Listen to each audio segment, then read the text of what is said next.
in the case of Dungeons & Dragons, these kids are indeed in jeopardy. And if they're just role-playing, they can't be. It seems to me that when we first started playing with the concept initially, they were role-playing, and at the end of the episode, they'd go back to being who they were. And we thought, yeah, that's not going to work. Because if they're not in real jeopardy, and if the audience doesn't believe they're in real jeopardy, then why care? In September 1983, CBS debuted a hotly anticipated new animated adventure series based on the world's most popular role-playing game. The series featured 6 youthful protagonists who had been trapped in a magical realm. Given mystical weapons and powers, Hank became Ranger, young Bobby became a barbarian, Presto became a magician, Sheila became a thief, spoiled Eric became a cavalier, and Diana became an acrobat. For 3 seasons, Dungeons & Dragons ruled Saturday mornings as the young heroes fought against Venger and the multi-headed dragon Tiamat. In the next half hour, the origins and secrets of Dungeons & Dragons will be revealed from the producers, writers, and artists who created the fan-favorite series. Roll the dice now to experience the thrill, fantasy, and excitement as you begin entering the realm of Dungeons & Dragons. I was the director of children's programming at the CBS Entertainment Division, which was part of the network. We're the guys that, in children's programs, we developed as well as honchoed the show. And so I was in with the development of Dungeons & Dragons. And our initial concern with the show, other than getting the characters right, was getting the concept right. We had to have the audience believe that the kids, the characters, were really in a tight spot, and you couldn't do this if they were just role-playing. But with Dungeons & Dragons, we had a great team. Judy Price was tough as nails, and Judy and I worked very well together. She had a good sense of what she thought would work. I had a sense of what I thought would work. Hank Saroyan was terrific. Mark Evanier really helped us in terms of character. And Bob Richardson and the folks at Marvel were terrific because we all wanted a hit. I first became involved with Dungeons & Dragons probably about a year and a half before the show went on the air, when I was about to leave Hanna-Barbera Productions and got a call from Judy Price, said, "You want to go work at Marvel?" And I had been the executive in charge of Marvel's shows Pink Panther and Spider-Woman when I was at ABC with Judy. So I said, "No, I don't want to go there particularly." And she said, "Well, you need to go there." And so by hook or by crook, I became vice president of network current programming and network development, which lasted about 5 years. The first show we did was Dungeons & Dragons, and I met Bob Richardson, and Bob and I are both dedicated filmmakers and relatively not ready to give our faith to anybody else unless they earn it, so the first few months were kind of interesting. CBS really realized at the onset that the game, exactly as it was, would not make a perfect show. You have to sort of distill certain ideas out of that game element because it's one kind of medium and bring it into series development so that it works as a series and as an entertainment vehicle. And also it's a process of elimination. You have so many characters in the game that don't necessarily combine well to make a really great show. I was writing the pilot for another cartoon show for ABC one year, and I get this call suddenly from a fellow named Dennis Marks, I do for Marvel Productions. He says, "We want you to write the pilot for Dungeons & Dragons." I said, "I'm too busy, I can't, I'm sorry, I'm doing this other script." So then I got a call a half hour later from a man named Lee Gunther, who ran Marvel Productions at the time. He said, "We need you to write this pilot. If we don't sell this show, the studio has to close." And I thought, well, just a little bit of pressure there. And I said, "I'm sorry, I'm too busy. I'm sorry you're going to go out of business. I've got to write this other script." And then I got a call from Judy Price at CBS, and she said, I want to pick up Dungeons & Dragons as a series, but I can't until I have a workable pilot script and a workable Bible. We don't have it yet. And we will postpone the announcing the fall schedule to wait for you to get time to write a script. And I said, how much will you postpone it? She said, well, maybe a day or two. I finished it on Tuesday morning. I started on Dungeons & Dragons Tuesday afternoon, wrote the Bible Tuesday night, wrote the pilot script on Wednesday, and CBS bought the show on Thursday. When I was handed the Dungeons & Dragons show to write the Bible and the pilot, the show had been through about 11 writers at that point. A fellow named Dennis Marks had basically conceptualized the show, but other people had taken a crack at it. And what frequently happens with these shows is that the more writers you have, the more they add things, no one takes away. So the show had about 33 characters in it. And it was too cluttered and it was too complicated, and I just came in and threw out half the cast, or more than half the cast, and then tried to work out specific relationships between the different characters so that you always knew what, how Hank related to Venger, how Venger related to Bobby, and how Bobby related to the unicorn. And so they all had some sort of attitude towards each other. And my job was kind of to simplify the show, and then later as other writers and people like Hank Soroyan and Jeffrey Scott got involved, and Michael Reeves, they fleshed out what I started with and they built it into the show it became. I seem to recall that was Mark and Bob and myself sitting in a room going, how do we get them there in such a way that it's something any kid could possibly do? So there's a universal believability of how they got there.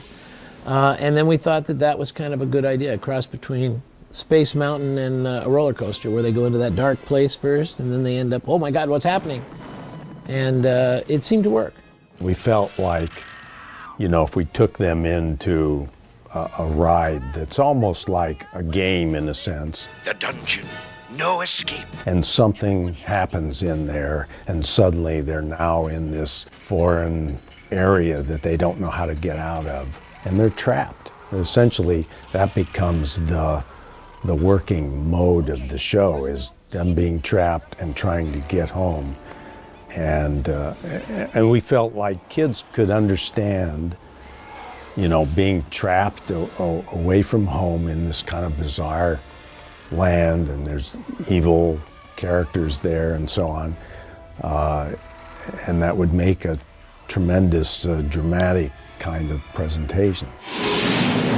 We also had the unique thing, which was very unheard of in Saturday morning at the time, to have a quest that never is reached. It's never solved. They had Pyrrhic victories, if you will, in every episode where they'd win and they'd get away with it and they're not getting killed and the unicorn hasn't been eaten and the horn's not cut off, but they're still stuck here. And it was kind of risky to try that, but it sort of made the show more interesting because any one of the characters at any time could be just unbearably frustrated that they can't get out of here, which gave us a lot of humor from Presto and a lot of humor from Eric. And Hank was always the stalwart one. I mean, Hank was the one that was straight and narrow, and then everybody else was sort of built around him. It just sort of evolved into the way it was. It had really nothing to do with the game except that they were in this world trying to solve problems to get out. They had clues, they had thoughts, they had strange things happen that they had to decipher. So we started with the pilot that Mark Evanier did, which is high quality generally. I mean, Mark is just a screw-around guy. And I had just come from Hanna-Barbera, where my story editor on Trollkins with Joe Barbera was Jeff Scott, who I had come to like at ABC when he story edited Super Friends. And I figured the one thing we needed on this show to give it a fighting chance was the writing to be done efficiently. And Jeff was and remains the most efficient writer I know. He can take on a series and do the whole series in one fell swoop, which is what we used him for in the first season of this and the first season of Muppet Babies. I was not able to stay with Dungeons & Dragons because I was at the time writing a variety show for Dick Clark's company. I was story editing Richie Rich for ABC, and I was writing about 11 comic books at the time, and I just couldn't fit everything. I would have liked to stay with Dungeons & Dragons, but it was actually more fun to just watch it afterwards, to hand it off to other people. The writing staff over the various seasons was more diverse than most of the shows I work on. I like to find one guy that really gets it and rely on him substantially. And but this show just wouldn't allow that. The shows were too complex. We also had a very talented art director named Takashi, who was involved with the development of a lot of the artwork. Basically, I supervised what he did. And I also had another very talented artist named George Good, since passed away, actually quite a few years back.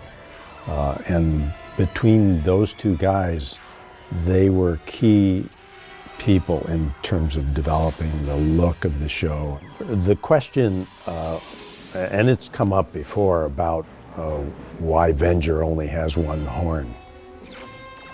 And the reason is directly related to the art director that I worked with, and his name was Takashi, very talented guy, and he wanted Venger to only have one horn. I mean, he felt like two horns was very cliche, and so we gave him one horn. And in spite of the fact that in animation you try to make characters kind of equal on both sides in case you have to flop them or whatever, and it's a little easier for animators, we thought, you know what, that's a cool idea, and we don't see Venger that much in the show, so fine, we'll make Venger with one horn. Fools! Enough! I will deal with them myself.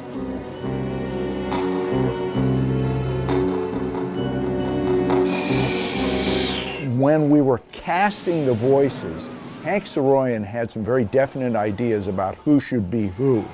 And quite frankly, his instincts were terrific. The one thing that's missing when you start a new show is there's no reason to hook into the characters. And I thought, what if we get some voices that are known but not known?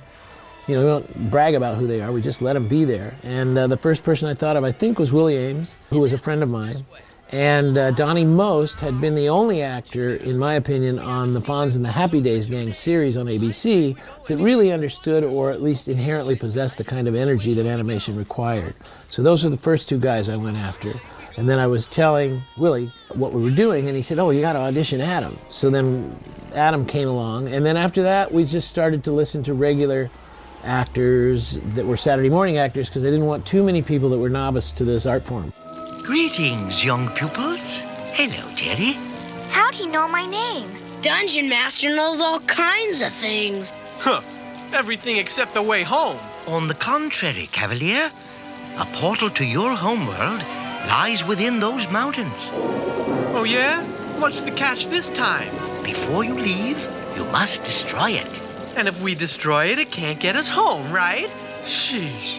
How would we find it in the first place? Sidney Miller was like a gift. He just walked in one day and was Dungeon Master. I don't think there was a lot of question about it.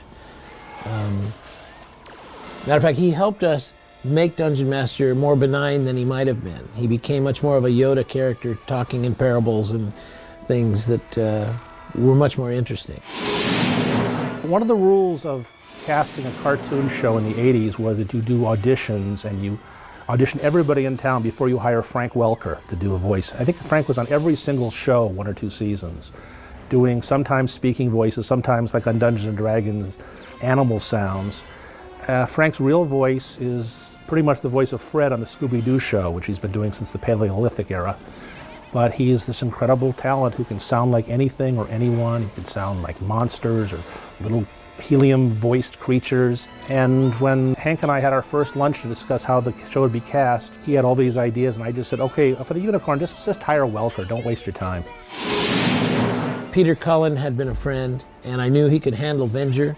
Although it's interesting, Venger had so much screaming and so much loud, oppressive stuff, shouting, that Peter and I began to try to judiciously schedule his time so that he wouldn't be in there acting with the other actors quite as much, because if he had to do retakes because someone else screwed up, it was really taxing on his throat. I have the wizard's hat. Hand over the rest of your objects of power. We wanted a certain kind of reality.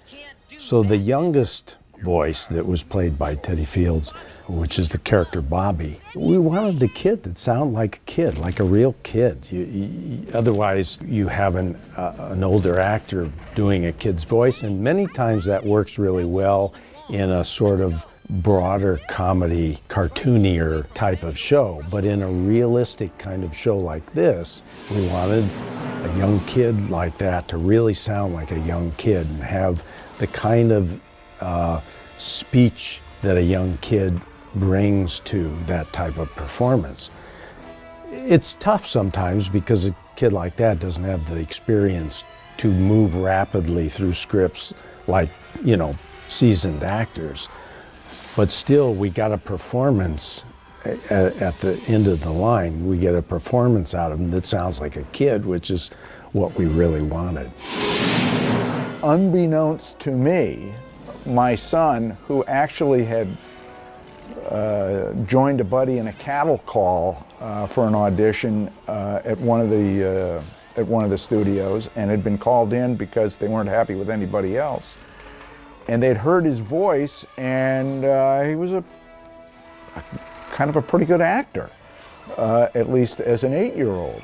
And when we were listening to the voices, I obviously know what my son sounds like, so I took myself out of the judging, and Judy and some others, Judy Price, the Vice President of Children's Programming, and Hank, and I think Bob Richardson, listened to the voices, and the voices were numbered, so nobody knew who was going for who, and they selected my son.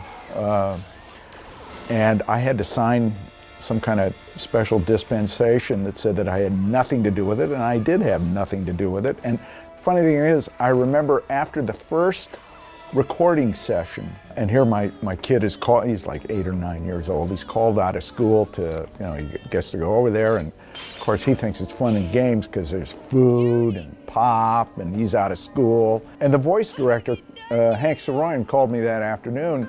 He said, "You got to have a long talk with Teddy. He thinks he's in recess. He says, I've got all these very highly paid professional actors, and he's putzing around." So that night, I had a very long talk with Theodore, who incidentally played Bobby the Barbarian. By the way, he's a dentist now. And I said, "Teddy, it isn't fun and games." Well, after a while, he became One Take Teddy. He did that show, and then he went on to be Mr. T's sidekick on NBC for 3 years. So he became a pretty good voice actor.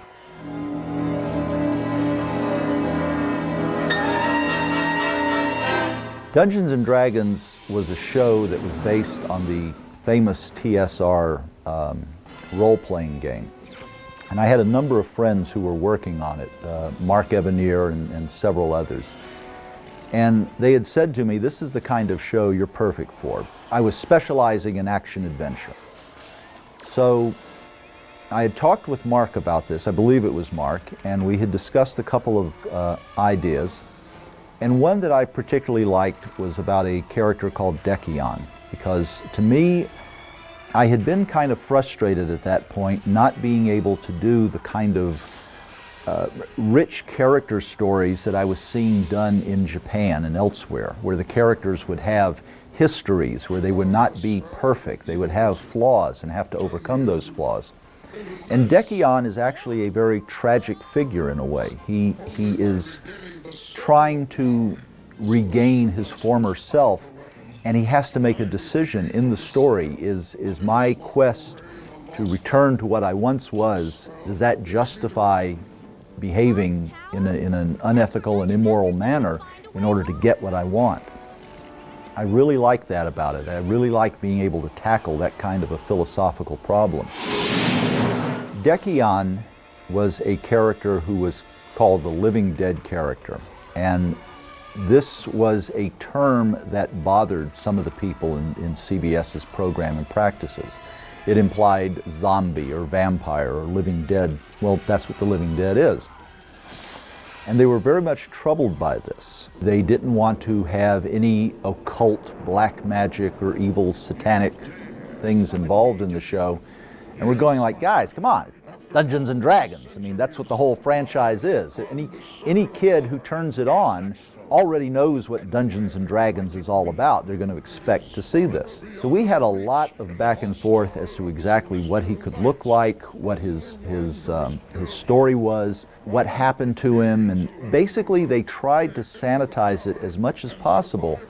But we still basically came down to this. We have a character who's been turned into a skeleton, and the question is, what will he do to get turned back into a normal person? Finally, they accepted that and let us do it. And I'd like to think it was one of the better episodes that we did.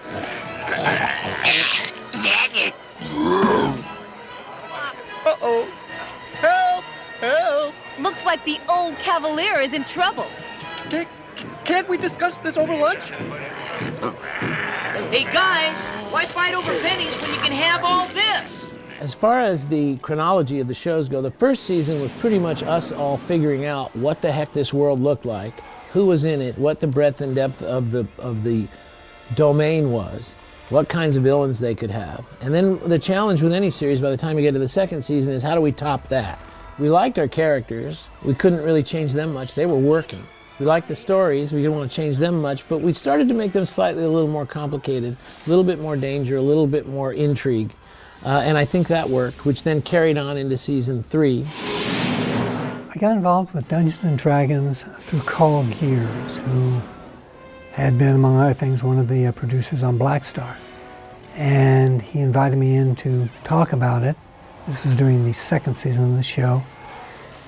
And he knew my work from Black Star, and he had convinced CBS that I might be a good writer for the show. I wound up writing 7 episodes of the show over the course of seasons 2 and 3. Carl and I just got along really well. We both had the same sort of ideas about stories. We liked the possibility of pushing the envelope as much as we could. We were aided in that to a great degree by the people at the network. We had a couple of people there who were willing to try and take the stories a little bit further than the usual Saturday morning kind of dried pablum. One of the episodes, The Dragon's Graveyard, is I think considered by most of the fans to be a fairly seminal episode. Certainly one of my favorites. It was one of my favorite scripts for a long time. The kids actually did something about their predicament. They were acting. They weren't just passive and running around until Venger tried to get the weapons from them. They actually decided to take the fight to Venger, which was kind of unheard of at the time. Dungeons & Dragons was a very exciting project to work on for a lot of reasons. One was that it was one of my favorite kind of subject matter. And the other was that the producer was a close friend, Carl Gears. And we worked very closely on a number of episodes. I remember storyboarding several in collaboration with him. And it was great fun. It was an exciting show that was done with really interesting group of regulars.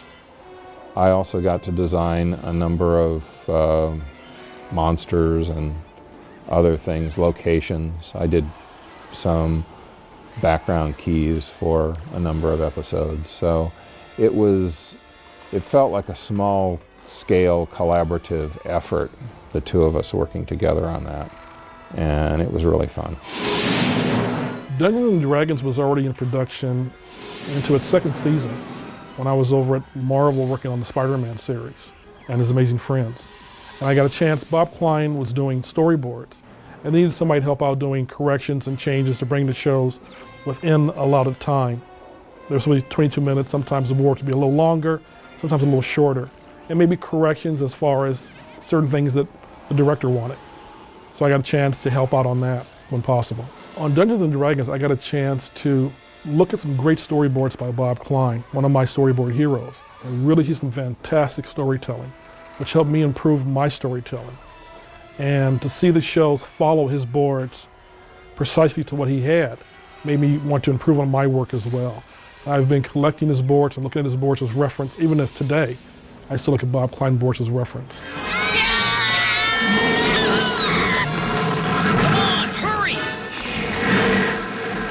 It's kind of an urban legend that the Dungeons & Dragons show embraced satanic or evil morals, or even that it was canceled because of that. I meet people who think the show was yanked off the air because of protest groups. The show was yanked off the air because the ratings were declining, which is the reason most shows are yanked off the air. Years later, people seem to have believed that the protests were a part of it, or that somehow there were hidden messages in the show.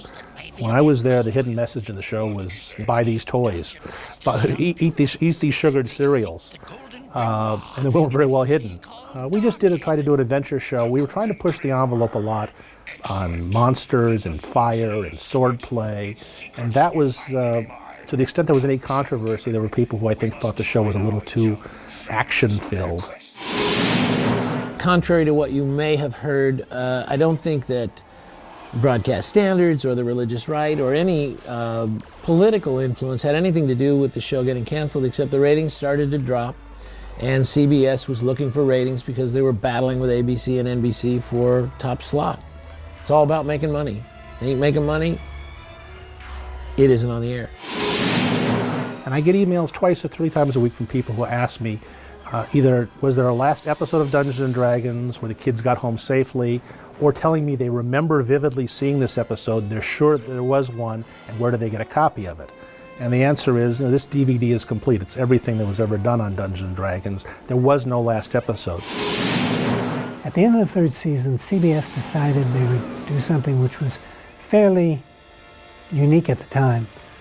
They wanted to do a closer for the 3rd season that would work either as a ending to the series as a whole or a way to spin it off in a different direction if they decided to go for a 4th season. So they hired me to write the episode. We called it Requiem, and it basically did just that. We set up a new direction for the show to go, and if they were going to pick it up. If not, then we had a coda for the series as an end. I'm not quite sure why it wasn't produced. Do you always have to do that? No, not always. Huh? I have found a possible way for you to get home, but it is very dangerous. What isn't dangerous around here? Go on, Dungeon Master. Far to the east. The fans for Dungeons & Dragons, it's amazing. The show is, I get letters on it every day. It's remarkable. Particularly since I posted on my website the script for the last episode, which I was hired to write and which never got produced. It's really amazing. I constantly get mail from people who tell me that they read the script and now they've achieved a sort of closure with the show and they can sort of move on with their lives. I mean, it's very touching. It's fascinating to me that Dungeons & Dragons, the cartoon that I helped develop along with Judy Price and Hank Saroyan and Mark Evanier and Bob Richardson, has still got legs. Although when I think about it, we work very, very hard on each of those stories. Actually, I'm not surprised. It's great that it's lived this long, but I'm not surprised when I think about all the effort that went into making it.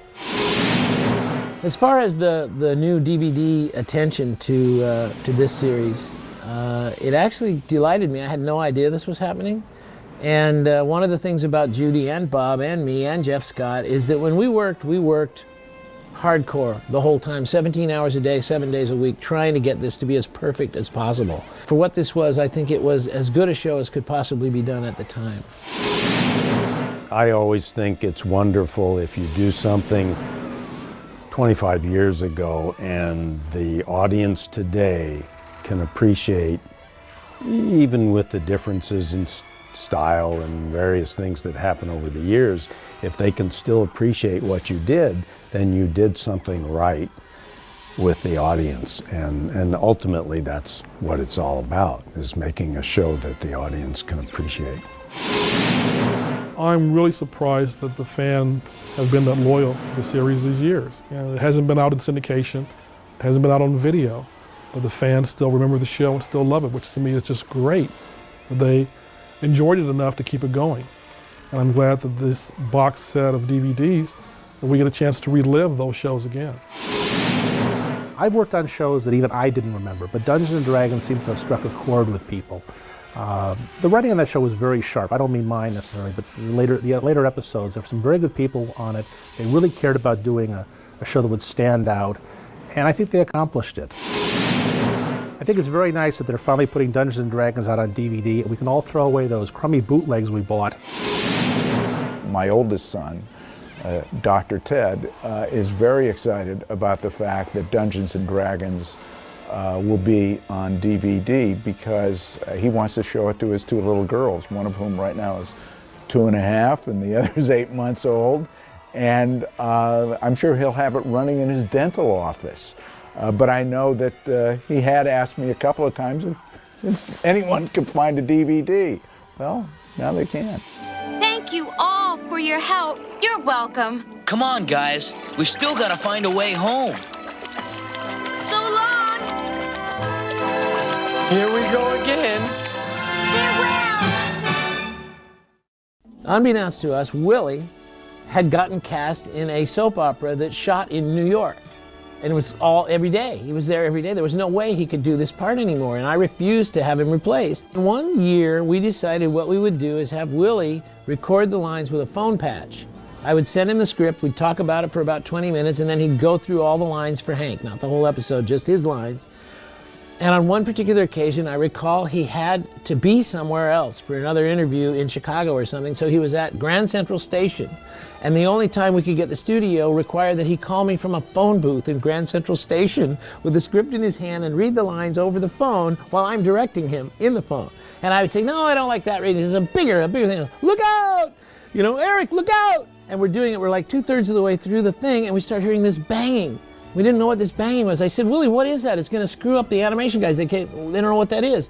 And he says, excuse me a minute. It's a woman outside. And he says, I'm on the phone. And she says, I want to use the phone. And he shut the door, starts doing it again.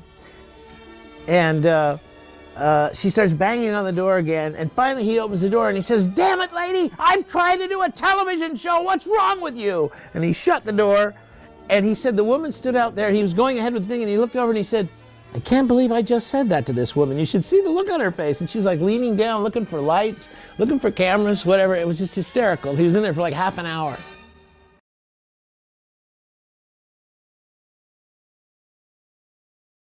The portal lies within the maze of darkness. To find it, you must first become lost. And remember, sometimes by looking back, you can see a clearer path through what lies ahead. Oh, brother, here he goes again. Remember, in darkness, look to the light. But remember, the fate of one is shared by all. Beware, you must never touch the beauty that breathes the beast. However, when the dragon's heart is in the right place, it may show you the way home. Its power is in the giving, not the keeping. When you need its protection most, you must give it away. You will find your way, or rather, your way will find you. But remember, in shadow there lies great danger and great rewards. Hey, wait a minute. What did you do with my magic shield? On this journey, knowledge will be your shield. Let's see. What would Dungeon Master say? You will find it unless it finds you first. It lies a long way off, yet in truth, it is very near. How is that? Boo!